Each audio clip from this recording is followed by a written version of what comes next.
everybody, it is Julie. Welcome back to Pages and Pens. I still don't have a new intro, but I am here with a recommendation video for you. Let's jump right into it.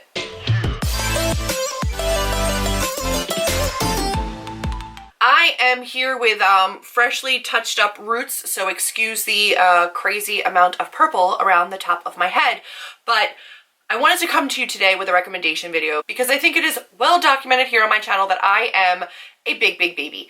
I do not like scary books. I do not like being terrified. I don't like being like edge of my seat, anticipation, high anxiety moments in books. It's not something that I enjoy.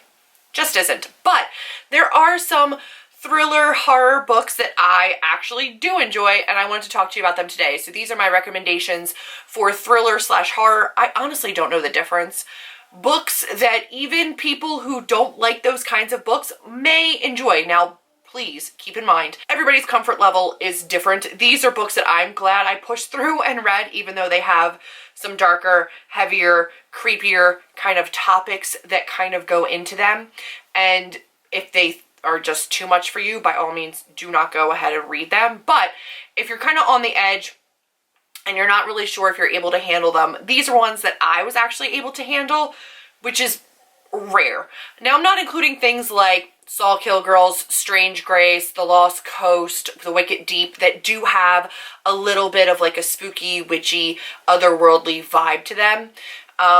Those in particular didn't actually scare me. They have creepy aspects, but for me, that's not a thriller horror. So I'm not including those, but just know that those two have aspects of like a creepy vibe. That's different for me. That's atmospheric. That I'm cool with. These are all what I would consider to be like scary. Like I may have nightmares. Things may not be okay in my head at the end of reading these. So I have a couple of different books here, a couple that I don't actually own in physical copies, so I'll talk about those first. And at the end, I have a couple of like smexy time books that are a little bit darker and spookier that I'm going to talk about too. So let's just jump right into the pile. First up is going to be Pretty Girls by Karen Slaughter, which I don't own. I listened to this audiobook. Listening to it was terrifying. Karen Slaughter, who hurt her? Like, somebody hurt this woman. They are so dark and so deep and so psychologically twisted. I've only read Pretty Girls. I don't think I'm going to read the rest of her books. There's a lot of physical torture, sexual assault, sexual torture. It's bad. It's real bad. But I actually got through it. Do I recommend you go out and get that if you're like on the squeamish side and you're not really sure about that? No. If you don't like blood or violence against women, don't read this book. I actually got through it. I don't know how. Also, Dark Matter by Blake Crouch, which is like a sci-fi thriller mystery-ish kind of a book. That was a little bit creepy for me, but I actually did enjoy it. So there's that. Final Girls by Riley Sager, kind of the same aspect there. I don't love them, but I made it through them. Does that make sense? Like, I don't love them enough to own them or keep them on my shelves, but I made it through them so they weren't like horrific. Then we're going to get into a couple that I do own that I have made it through. So first up is The Vicious and Vengeful by Victoria Schwab. I do have this signed. I need to do, let me know. I'm going to put a little poll in the little eye up above, which I don't ever do here. But I'm going to put a poll up above. Let me know if you would be interested in seeing my signed book collection, like the books that I have signed or signed and personalized, because I'm realizing that on my shelves, like, more than not, a lot of my books tend to be signed now. So if you're interested in seeing that video, let me know in the poll up above. Anyway, Vicious and Vengeful follow Eli and fucking hell, what's his name? Vicious and Vengeful follow Victor and Eli in a fantasy world where they realize near-death experiences can bring you back to life with these extraordinary powers. It is dark. It is adult. There's a lot of murder. There's a lot of gore and bloodshed and plotting and scheming and murders. It's dark. Like, it's not a fluffy book, and there's definitely times where it's creepy. And so, yeah, I made it through this one, and not just like made it through, but really enjoyed this duology. I think I like The Monsters of Verity as a YA, but this is my favorite of her series by far. Hauntingly creepy at times. Morally gray, super, super creepy people, but I really like it. Sadie by Courtney Summers. This one is a podcast and real life, so it's a podcast at current day, and then you get the actual first-hand account, but in the past, of a girl who's looking for her sister's killer. And this one, again, has instances of pedophilia and assault and sexual assault and violence and murder. It's dark and it's twisted and it's really, really hard to read at times, but it's one that I actually really enjoyed. I've heard the audiobook is phenomenal. I read the e-arc, but I did get a physical copy after the fact because I did want it on my shelves. I did really, really enjoy this book. I thought it was really well done. Really enjoyed this, but it is dark, it is heavy, it is hard to read. We're gonna get into a couple more fantasy books that just have aspects that are creepy to them. Like, again, my definitions of thriller and horror are probably different than most people's, but this is a series that really creeps me out. This is The Diviners by Libba Bray. Sorry, one second. I still have my post-it note in here from when I met Libba Bray and she signed my book. So this would show up in that signed book video. The Diviners is a series set in 1920s New York, and there are this group of people called the Diviners that have these extraordinary powers and abilities. There's ghosts, there's crazy killers and murderers, and it's pretty creepy, especially in audiobook form. The audiobooks are so brilliantly done. I did read all of this series in audiobook, and it is done beautifully, but it is creepy. The voices, the music, the atmosphere of the audiobook. I can only imagine the same would be said for the physical books.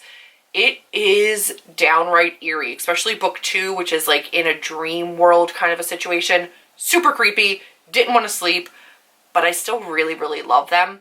If you can push through and it's a level of scary that you can tolerate, this series is so damn good. I love it. This is the only one I own in physical copy, and I will not buy any more until they have the whole series is published and there's matching covers for everything. But I really, really love this series. Then I'm going to talk about one that is not out yet. Oh yeah, it is now, right? It did. And that is Middle Game by Shauna McGuire. So this just released. I did get an arc of this. I read it. I annotated it. I tabbed it all the heck up, guys. This is so creepy. And I said it in my review, and I'll say it again. I didn't know if it was a 2-star read or a 5-star read, and I went 3-star. It probably is a 4. Like, it might actually be a 5. I don't know. I feel like I need to reread it. I really enjoyed this book. I enjoyed the characters so much, but a lot of the plot line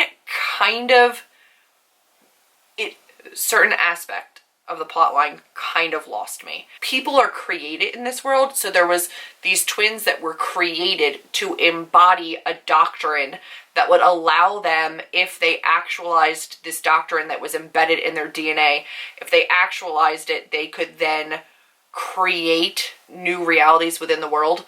That kind of a concept is lost on me, but the characters are so amazing. But I will say, the characters in this book, absolutely ruthless, diabolical, murderers. There are mass murders by way of like natural disasters, there's fires, there's arson, there's killings, there's sacrifices, there's so much death, gory descriptions of said murders. There is a very, very descriptive incident of self-harm and attempted suicide. This book does not shy away from being very graphic. It is an adult book. There were times where I went, what the hell am I reading? And I had to put it down for a minute. Probably the top of my ability to read this level of book. And I think the characters and the plot was interesting enough to keep me reading, but there were definitely moments, and they're not prolonged. It's very clear instances within the story, and it's not a continuous thing. The instances where there was violence were like, holy shit, I need a minute. But in all, this is it's a really good book. I may be changing my rating because the more I sit with it, the more I'm like, oh, maybe I did understand this and I just wasn't giving myself enough credit. But it's really, really good. If you like her writing for adult, because this is adult, underneath Myra Grant, I think you'll really, really like this. It's unlike anything I've ever read. It blew my mind. I really liked it, but it was creepy. top of my threshold for creepy, but really good. We're going to get into her other book, which is also an adult, and this is Into the Drowning Deep by Myra Grant, who is Shauna McGuire. So same author, different names.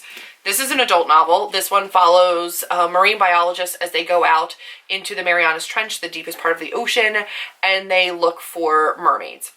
There is proof from a boat that went out 7 years ago that these creatures do exist. There's video proof, but that entire crew died and only the footage was recovered. So they go back out to go look for these mermaids. If you have a fear of unknown depths of water, deep water, don't maybe read this. I don't have that fear, but I do fear killer mermaids. This one does not shy away from the blood and the gore and the murder, and these creatures are so creepy. Like, also in the same vein of Karen Slaughter, like who hurt Shauna McGuire? Because the way her mind works is like mind-boggling to me. The details she put into the marine biology of these creatures and other creatures that she has in this book are like mind-boggling, and the science behind and the lore behind these creatures that she has created is so in-depth and detailed. It is so interesting to me from like a marine biology standpoint, a science standpoint, but it's not a an overwhelmingly blood and gore, but it is a buildup of anticipation and anxiety and tension of like, I know something bad is coming, when is it going to come? Like, not true jump scare, but just this incredible amping up of nerves and fear. I really, really loved it. It worked for me completely. I'm really hoping that there's more in this world, because this was for me a really interesting mix of science and scary, and it worked for me on all levels. I 5-starred this. I absolutely loved it. If you like marine biology, if you like Shauna McGuire's writing, definitely check this out. Because of this book, I bought another series by Myra Grant that's more like a medical thriller. I'm really excited for it because I really, really fell in love with her writing in this book. Then we're gonna branch off into a book that I cannot categorize. House of Leaves by Mark Z. Danielowski. I don't know. I have another book by him, The Familiar, on my shelves that I can't wait to get to. House of Leaves was a freaking experience, unlike anything I've ever had in my entire life, or probably will ever have again. The way that this is crafted is so beyond my scope of writing ability. I can't even imagine writing something like this, but he does it so well. This is about a family that moves into a house, and the house's dimensions on the outside are different than the house's dimensions on the inside. And the house has like hallways that show up out of nowhere and a closet that opens into a black void that is endless, that they go in and explore, and then they video the whole entire process. And this is like documentation of the video footage and like a translation of the video footage, and then also somebody who has the case study of all of this footage, so you get it kind of firsthand, but then you also get it from somebody who's experiencing it. And basically you watch the descent of the person who's reading the accounts and their descent into madness, and then that makes you feel even more like out of it. And then you get the tale of the people that are living in the house and their descent into like this emotionally unstable state, and then their exploration of this extra space that appears in this house, and like, is it a portal to another realm or to hell or to who knows where? It is a mind fuck. It's incredibly crafted, but it left me so anxious. Parts of this book that are written specifically to amp up tension. You get things that are written kind of all over the place here. Sometimes the hallway widens until at one point he swears that it's moving down some enormous plateau. It disappears altogether. And then you'll see like the letters kind of skew and the page changes. At one point in the action, there's just one word on each page, and you have to flip through really quick to read it, and your tension is amping and your heart is racing and you're freaking out like what's gonna happen next, and you're turning these pages. It is geniusly crafted, but it absolutely had me sitting with my back to a wall at certain points, creeped out. So brilliant. So brilliant. It is an undertaking, but I recommend everybody give it a try. It was so cool. And then last up, I have two books that lean on the smexier side, but are definitely dark and definitely twisted and have some thriller horror aspects to it. So first up is going to be The Girl in 6E, or the Deanna Madden series by A.R. Tour. This one is about a girl. She has murderous tendencies. At the beginning of this book, she's locked herself away because she feels like if she's out amongst the general population, she will kill somebody. She wants to hurt people. She knows in her heart she will hurt somebody if she's outside of the house, so she locks herself away. She gets everything delivered to her, and she's a cam girl to make money, and something happens with one of her clients where she's aware that this client is going to go hurt somebody, another girl, I believe a child, and she leaves her house to go stop this crime from happening and save this girl. And once she's out of the house, she realizes, like, maybe I don't want to go back. It's a 3-book series with potential to possibly have more books in the series.